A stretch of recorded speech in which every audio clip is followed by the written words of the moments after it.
But pray, Ernest, don't stop. I delight in taking down from dictation. I have reached absolute perfection. You can go on. I'm quite ready for more. Oh, don't cough, Ernest. When one is dictating, one should speak fluently and not cough. Besides, I don't know how to spell a cough. Cecily, ever since I looked upon your wonderful and incomparable beauty, I have not merely been your abject slave and servant, but soaring upon the pinions of a possibly monstrous ambition, I have dared to love you, wildly, passionately, devotedly... Oh! Please say that all over again. Cecily, ever since I first looked upon... all that, all right. Well, I have dared to love you wildly, passionately, devotedly, hopelessly. Hopelessly doesn't seem to make much sense, does it? Cecily... Is that the beginning of an entirely new paragraph? The dog cart is waiting, sir. Tell it to come round next week at the same hour.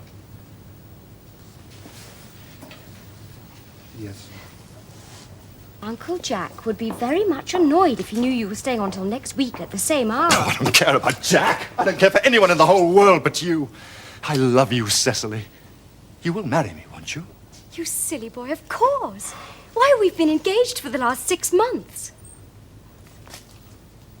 For the last 6 months? Yes, it will be exactly 6 months on Thursday. But how did we become engaged? Well, ever since dear Uncle Jack first confessed to us that he had a younger brother who was very wicked and bad, you, of course, have formed the chief topic of conversation between myself and Miss Prism. And, of course, a man who is much talked about is always very attractive. I dare say it was foolish of me, but I fell in love with you, Ernest. Darling. But when was the engagement actually settled? On the 14th of February last.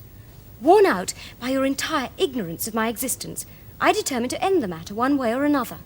And after a long struggle with myself, I accepted you out here in the garden. The next day, I bought this little ring in your name. And this little bangle with a true lover's knot I promised you always to wear. Oh, did I give you this? It's very pretty, isn't it? Yes, you've wonderfully good taste, Ernest. It's the excuse I've always given for your leading such a bad life. And this is the box in which I keep all your dear letters. My letters? But my own sweet Cecily, I have never written you any letters. You need hardly remind me of that, Ernest. I remember only too well that I was forced to write your letters for you. I wrote always 3 times a week and sometimes oftener. Oh, do let me read them, Cecily. I couldn't possibly. They'd make you far too conceited. The 3 you wrote me after I had broken off the engagement are so beautiful and so badly spelt that even now I can hardly read them without crying a little. But was our engagement ever broken off? Of course it was. On the 22nd of last March. You can see the entry if you like. Today, I broke off my engagement with Ernest. I feel it is better to do so. The weather still continues charming. But why on earth did you break it off? What, Cecily, what had I done? I had done nothing at all. Cecily, I'm very much hurt indeed to hear you broke it off, particularly when the weather was so charming. Well, it would hardly have been a really serious engagement if it hadn't been broken off at least once. But I forgave you before the week was out. What a perfect angel you are, Cecily. Dear romantic boy.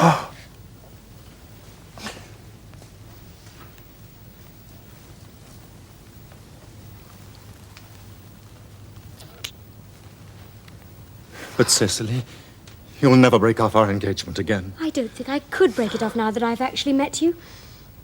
Besides, of course, there is the question of your name. Yes, of course. Well, you mustn't laugh at me, darling, but it has always been a girlish dream of mine to love someone whose name was Earnest. There is something in that name which seems to inspire absolute confidence. I pity any poor married woman whose husband is not called Earnest. But, my dear child, do you mean to say you could not love me if I had some other name? But what name? Ooh, any name you like. Algernon, for instance. But I don't like the name of Algernon. Well, my own dear, sweet, loving little darling, I really can't see why you should object to the name of Algernon. It is not at all a bad name. In fact, it is a rather aristocratic name. Half the chaps who get into the bankruptcy court are called Algernon. No, but seriously, Cecily, if my name was Algy, couldn't you love me? I might respect you, Ernest. I might admire your character. But I fear I should not be able to give you my undivided attention. Cecily, your rector here is, I suppose, thoroughly experienced in the practice of all the rites and ceremonials of the church. Yes, Dr. Chasuble is a most learned man. He has never written a single book, so you can imagine how much he knows. I must see him at once on a most important christening. I mean, on most important business. Oh! I shan't be away more than half an hour. Considering that we have been engaged since February the 14th, and that I only met you today for the first time, I think it is rather hard that you should leave me for so long a period as half an hour. Couldn't you make it 20 minutes? I'll be back in no time. What an impetuous boy he is. I like his hair so much. I must enter his proposal in my diary. Miss Fairfax has just called to see Mr. Worthing. On very important business, Miss Fairfax states. Isn't Mr. Worthing in his library? Mr. Worthing went over in the direction of the rectory some time ago. Pray ask the lady to come out here. Mr. Worthing is sure to be back soon, and you can bring tea. Yes, miss. Miss Fairfax. I suppose one of the many good elderly women who are associated with Uncle Jack in some of his philanthropic work in London. I don't quite like women who are interested in philanthropic work. I think it is so forward of them. Miss Fairfax.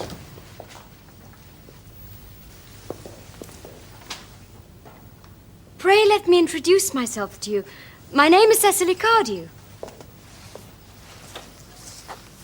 Cecily Cardew. What a very sweet name. Something tells me we are going to be great friends. I like you already more than I can say. My first impressions of people are never wrong. How nice of you to like me so much after we have known each other such a comparatively short time. Pray sit down.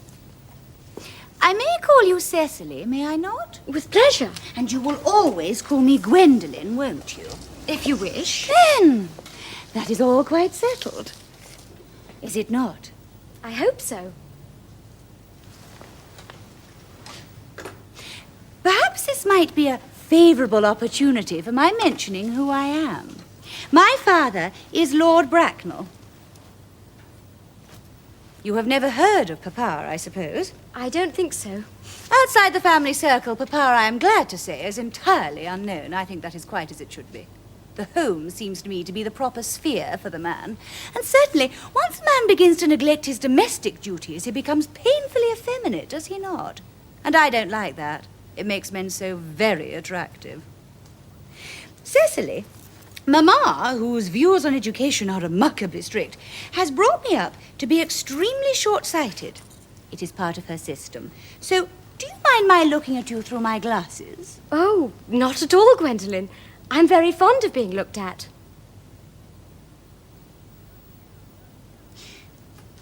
You are here on a short visit, I suppose? Oh, no, I live here. Really?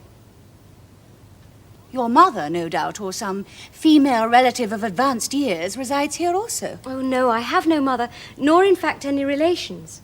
Indeed. My dear guardian, with the assistance of Miss Prism, has the arduous task of looking after me. Your guardian? Yes, I am Mr. Worthing's ward. Oh, it is strange he never mentioned to me that he had a ward. How very secretive of him. He grows more interesting hourly. I am not sure, however, that the news inspires me with feelings of unmixed delight.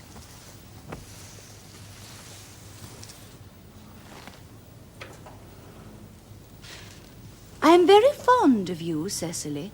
I have liked you ever since I met you, but I am bound to state that now that I know that you are Mr. Worthing's ward, I cannot help expressing a wish that you were,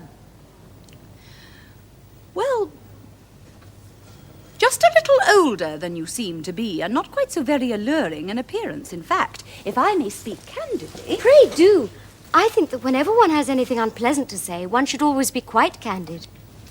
Well, to speak with perfect candour, Cecily, I wish that you were fully 42 and more than usually plain for your age. Ernest has a strong, upright nature. He is the very soul of truth and honour. Disloyalty would be as impossible to him as deception. But even men of the noblest possible moral character are extremely susceptible to the influence of the physical charms of others. Modern, no less than ancient history supplies us with many most painful examples of what I refer to.